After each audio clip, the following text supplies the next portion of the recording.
사도 바울은 본문에서 사랑하는 믿음의 아들 디모데에게 이것보다도 더 강력하게 명령할 수 있을까? 이럴 정도로 강한 명령을 내리고 있습니다. 1절 말씀에 하나님 앞과 산자와 죽은 자를 심판하실 그리스도 예수 앞에서 그의 나타나실 것과 그의 나라를 두고 엄히 명령하노니 라고 합니다. 그렇게 사랑하는 자이기에 바울은 명령합니다. 그렇게 신뢰하는 제자이기에 바울은 디모데에게 이런 명을 내리고 있습니다. 그러나 그것보다 더 중요한 이유는 디모데가 하나님의 복음을 맡았기 때문에 어떠해야 될 것인가를 권고하고 있는 메시지입니다. 복음을 전하는 사람은 존귀한 사명의 사람입니다. 하늘의 사명을 받은 사람입니다. 이 시간 사명이라는 제목으로 잠시 하나님의 말씀 받고자 합니다. 디모데가 받은 사명은 숭고한 사명입니다.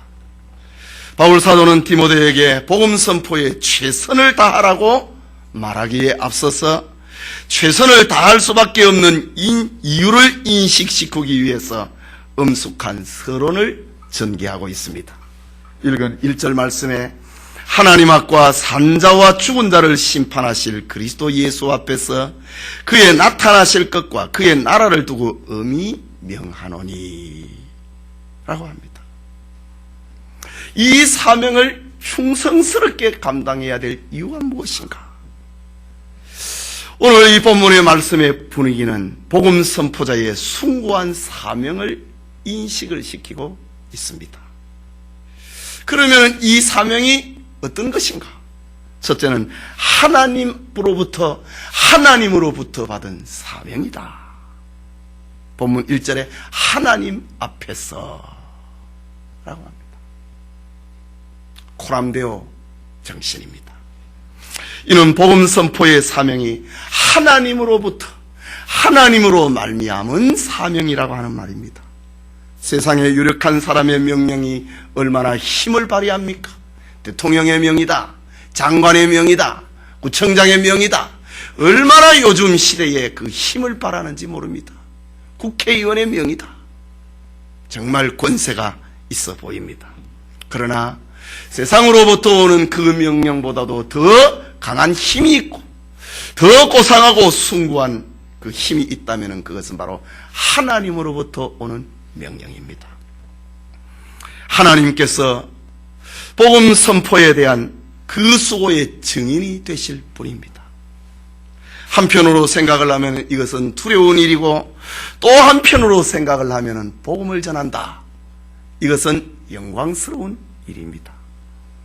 그렇기 때문에 복음 전도자는 충성을 다해야 된다 라고 합니다. 또 하나는 거룩한 심판자이신 예수 그리스도 앞에서 예수 그리스도로부터 받은 사명이다 라고 합니다. 본문 말씀에 산자와 죽은 자를 심판하실 그리스도 예수 앞에서 내가 너에게 명령한다. 하나님 앞에서 내가 너에게 명령한다. 산자와 죽은 자를 심판하실 그리스도 앞에서 내가 명령한다. 노사도 바울이 유언적인 편지를 쓰면서 저 에베소 교회를 담임을 하고 있는 젊은 목회자 디모데에게 내가 엄히 명한다. 그리스도인이 행하는 일은 결코 사람에게 보이기 위함이 아닙니다. 끝날의 심판자이신 그리스도 앞에서 그를 기쁘시게 하기 위해서 우리는 하나님으로부터 그리스도 예수로부터 이 사명을 받은 것입니다. 불성실한 종에게는 책망이 기다리고 있을 것입니다. 그러나 착하고 충성된 종에게는 상급과 칭찬이 기다리고 있을 것입니다. 이 주님 앞에서 바울은 젊은 전도자 디모데에게 내가 명령한다. 마지막으로는 주님의 재림과 하나님의 나라를 두고 거기로부터 온 사명이다 1절 후반 1절을 다시 보면은 하나님 앞과 산자와 죽은 자를 심판하실 그리스도 예수 앞에서 그의 나타나실 것과 그의 나라를 두고 엄히 명하노니. 주님 다시 온다 이거죠. 주님이 부활하고 승천하시고 난 다음에 행방이 묘연한 그런 주님이 아니라 다시 오시는 주님이다. 다시 오실 주님 앞에서 내가 명한다. 그리고 그의 나라를 두고 내가 엄히 명한다 라고 합니다. 마치 신명기 30장 19절에 보면은 모세가 이스라엘 백성들 앞에 정말 엄숙한 명을 내릴 적이 있습니다.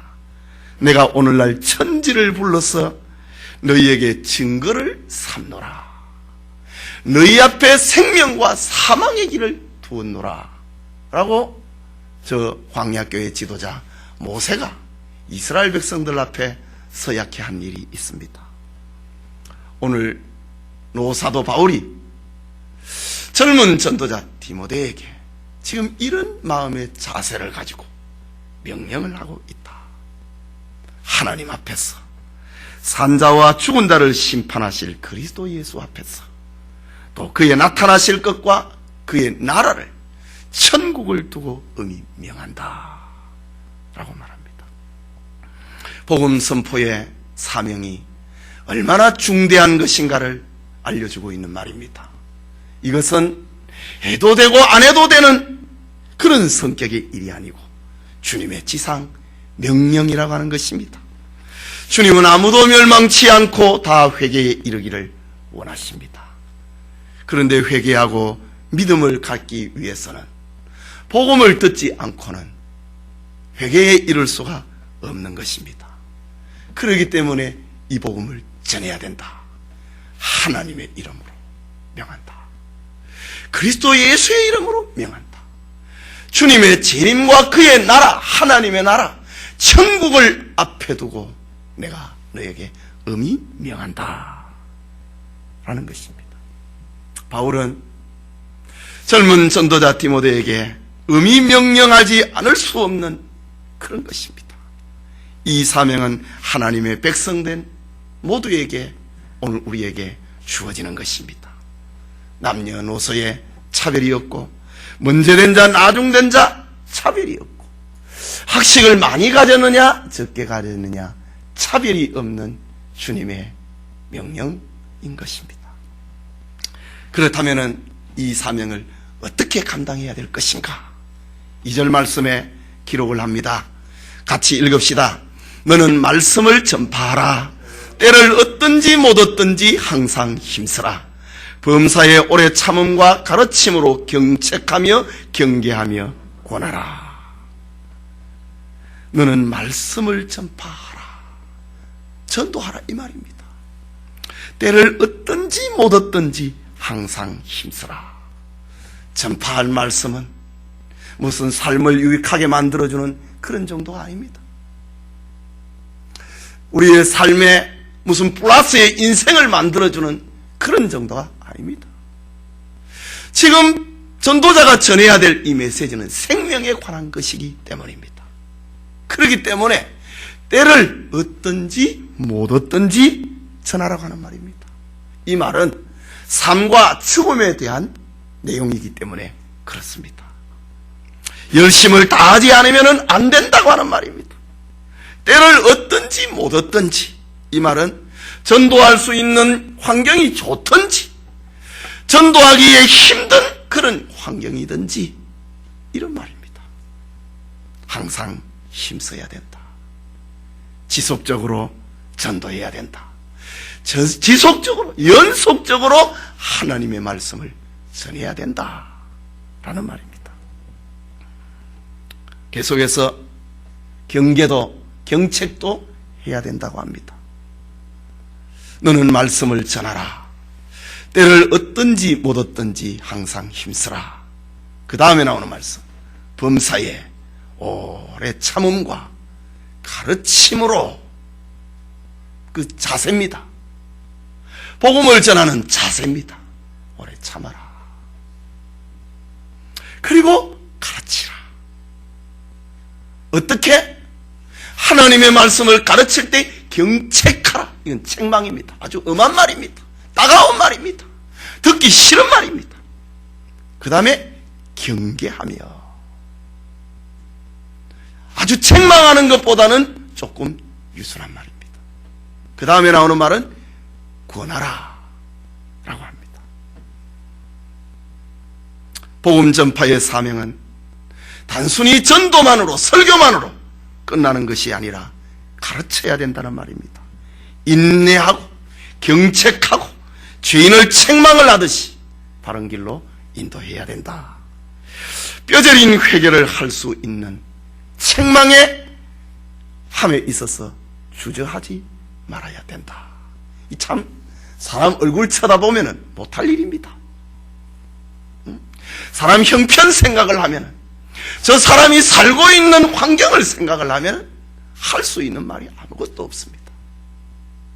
그러나 바울은 때를 얻든지 못 얻든지라고 했습니다. 들을 수 있는 기회가 있든지 그렇지 못하든지 하라고 하는 말입니다. 그리고 마지막에는 구원해라 라고 합니다. 구원한다. 이건 아주 부드러운 말입니다. 경책 책망입니다. 경계 강한 어조입니다. 그 다음에 권하라. 아주 부드러운 것입니다. 경책이나 경계를 통해서 사람의 마음이 때로는 낙심할 수도 있고 실망할 수도 있습니다. 목사님이 저렇게 차가운 분인가? 이렇게 생각할 수도 있습니다. 우리 구역장이, 우리 선생님이 이렇게 차가운 분인가? 그렇게 생각할 수 있단 말입니다. 그래서 바울은 그것만 가지고는 안 된다. 권해야 된다. 부드러운 말. 그것도 필요하다. 이 말입니다. 권면, 권하는 것, 용기를 북돋워 주는 것입니다. 위로하는 것입니다. 이는 사랑입니다. 책망 후에는 부드럽고 아버지와 같은, 어머니와 같은 감사주는 이런 권면의 메시지가 필요하다고 하는 말입니다. 교회를 돌아보는 일에 있어서는요, 때로는 책망도 해야 되고 때로는 경계도 해야 되지만, 그러나 또 중요한 것은 사람이 어떻게 매만 맨날 맞고 삽니까? 그러면 하나님은 무서운 하나님이다. 목사님은 무서운 부이다. 이것이 끝나버리면 안 되지요. 하나님이 사랑이다 라고 말씀하신 것처럼 복음을 전함에 있어서 따사로운 그런 권면도 필요하다 라는 것입니다. 경책하는 것은 쉽지만 권하고 감사주는 것은 쉬운 일이 아닙니다. 그러나 경책만 하고 위로하지 아니하고 권면하지 않는다면 그것은 올바른 교육이 될 수가 없습니다. 부모가 자식을 키우면서 때로는 매도되지만 때로는 사랑으로 안아주는 경책과 경계와 권면, 이것이 조화를 이루어야 됩니다. 늘 사랑만 하면 막 먹는다고요. 손자가 할아버지 수염을 땡긴다 그 뜻이. 그걸 잘한다 그럼 교육 안 됩니다. 그리고 그걸 뭐라 걷기만 하면 그게 어떻게 교육이 됩니까? 그리고 그 중간 노선만 달리면 그게 어떻게 제대로 교육이 되겠습니까? 가정교육에도 강함과 부드러움과 중간이 조화를 이루듯이 하나님의 말씀을 전한파함에 있어서도 오래 참음으로 경책하며 경계하며 권하라 라고 합니다. 이 숭고한 사명을 감당해야 되는 이유가 무엇인가? 우리가 왜 이렇게 살아야 되는가? 왜 우리 아이들이, 선생님이, 교사들이 이렇게 가르쳐야 되는가? 왜 우리 성도들에게 이렇게 가르쳐야 되는가? 그 이유를 3절에서 5절까지 기록합니다. 우리 같이 읽읍시다. 때가 이르리니 사람이 바른 교훈을 받지 아니하며 귀가 가려워서 자기 사욕을 쫓을 스승을 많이 두고 또 그 길을 진리에서 돌이켜 허탄한 이야기를 쫓으리라. 그러나 너는 모든 일에 근신하여 고난을 받으며 전도인의 일을 하며 네 직무를 다하라. 복음을 받아야 될 대상이 살아가고 있는 형편이 어떠한가? 사람이 바른 교훈을 받지 않으려고 한다 이지. 사람들이 옳은 소리를 듣기를 싫어한다 이 말입니다. 그러니까 너가 해주어야 된다. 옳은 소리, 바른 소리를 듣기 싫어하는 시대, 오늘의 시대 아닙니까? 디모데야, 너마저 이야기를 하지 않으면 어떻게 되겠느냐 이 말입니다. 세상이 서로 상처 안 입으려고 서로 좋다고 하는 그런 시대입니다. 바른 말 듣기를 싫어한다 이거지요. 이때에 때가 이르리니 이런 때가 온다 이거지요. 디모데가 살던 시대에도 이런 때가 왔던 것처럼 오늘 우리의 시대는 이보다 더한 시대입니다. 사람이 바른 교훈을 받지 않으려고 한다. 그리고 키가 가려워서 자기가 듣고 싶은 거 듣고 한다 이거지. 응? 자기의 사욕을 쫓을 스승을 많이 둔다. 자기 보고 잘한다, 칭찬하는 거, 그런 소리만 듣기를 좋아하는 시대가 올 것이다. 그러니 따가운 말, 죄를 지적하는 말로부터 시작해서 사랑의 권면으로 종합 세트로 복음을 전해야 된다 라고 합니다. 뿐만 아니라 4절에는 그 길을 진리에서 돌이켜 허탄한 이야기를 쫓으리라. 하나님 말씀 듣는 것보다 세상 이야기 듣는 것 더 좋아한다 이거지. 교회 와서 하나님 앞에 예배 드리는 것보다 영화 한 편 보는 것을 더 좋아한다 이거지. 오늘의 시대입니다. 예배 빨리 안 끝나느냐, 집에 빨리 가서 드라마 봐야 되는데 허탄한 이야기를 좋아한다. 이게 말세의 모습입니다. 웃는 이들은 그런 경험이 있으신가 보다. 예, 그 길을 진리에서 돌이켜서 또 뭐 오죽하면은 빨리 끝났으면 좋겠다 그러겠어요. 또 책임도 목사한테 있습니다. 자, 어쨌든 간에 바울이 이렇게 엄하게, 이것보다 더 강한 명령이 어디 있습니까? 하나님, 예수님, 재림하실 주님과 천당을 두고 내가 명한다, 엄히 명한다. 때를 얻든지 못 얻든지 복음을 전하라. 오래 참음과 가르침으로 경책하며 경계하고 권하라. 내가 이르니 그 길을 진리에서 돌이켜 허탄한 이야기를 쫓으리라. 특별히 오늘 우리 아이들이, 우리 교육부서가 오늘 중심이 되고 있는 그런 저녁 시간을 보내고 있습니다. 아이들이 더 크기 전에 말이죠. 세상의 지식이, 세상의 그릇된 가치관이 그 마음속에, 그 사고 속에 자리 잡기 전에 영적 전쟁터에서 싸워서 이겨내야 된다 이 말입니다.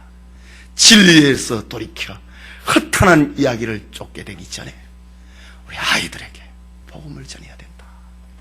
마치 모세가 애굽의 궁정에서 어머니 요게벳에 의해서 사랑과 하나님의 말씀을 들었을 때에 그가 점점 자라서 애굽의 교육을 받았다 하더라도 이겨냈다 이 말입니다. 이겨냈지요. 히브리인으로 살았습니다. 하나님의 백성과 고난받는 것을 잠시 최악의 낙을 누리는 것보다 더 좋아했다. 바로의 공주의 아들이라 칭함을 받는 것보다 하나님의 백성과 함께 고난받기를 더 좋아했다. 진리에서 돌이켜서 허탄한 이야기를 쫓기 전에 아이들의 심령 속에 하나님의 말씀을 심어놓은 결과가 바로 그런 것입니다.